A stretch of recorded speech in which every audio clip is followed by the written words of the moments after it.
在二次元这些角色一登场，观众就会惊呼有牛快跑。比如这一位小男孩，有牛指数 B。有一说一，这种类型的角色真的出场很多时候都在有牛和没牛的叠加态。毕竟如果真的要有牛，肯定是出现了那种诡异的抖 S 小孩，要配上那种经典台词，谁谁谁，如果你不想你的哥哥弟弟孩子被欺负的话，你应该知道怎么做。但是小男孩这种设定在现在的版本更新里，上述的情况已经很少了。现在你再看到这种设定的角色，那基本上只有被大车碾过去的戏份了。评分有个 B 不错了，没办法，历史的车轮滚滚而来，肯定得看现在的环境，你说是吧？当然了，这两种设定在某些情况下还算是喜闻乐见的，但如果是勇者大人那位小男孩，那不敢说。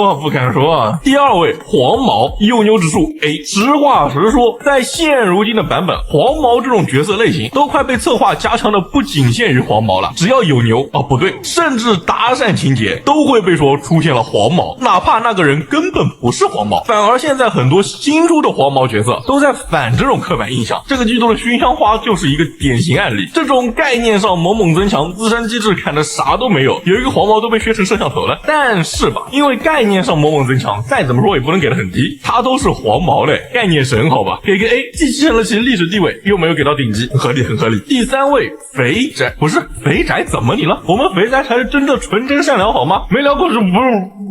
录完了再找我要算账。第三位肥宅，有牛指数 C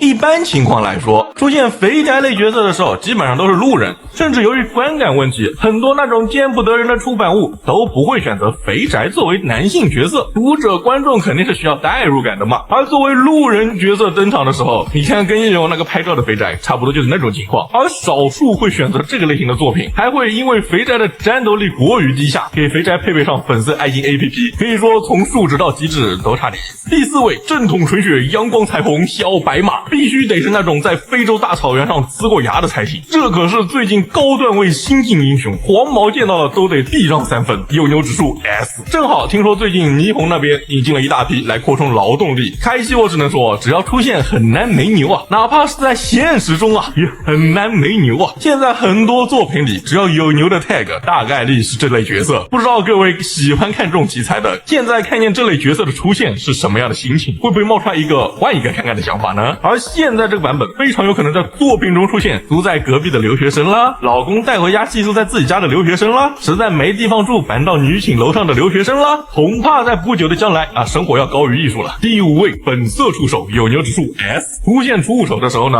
很多时候画面已经很不正常了，哪怕在表番里面我都很难放给你们看。而触手这东西就算我给你们看，可是只要触手和美少女一起出现在屏幕里，我用来打码的小春表情包都要忙疯了，说不定美少女脸上都要打码，那还不如不放，我还安全点。而且这类型的触手绝大多数情况下还有一个非常完美的 CP， 那就是魔法少女。是的，我知道很变态，但是你就说是不是这样的吧？而且还很有可能出现魔法少女葫芦娃救爷爷的情况，那场面实在凶残。不知道大家对这个排行榜怎么看了，或者有什么我遗漏掉的角色类型吗？欢迎在评论区留言讨论。我是凯奇，我想和你聊聊动画。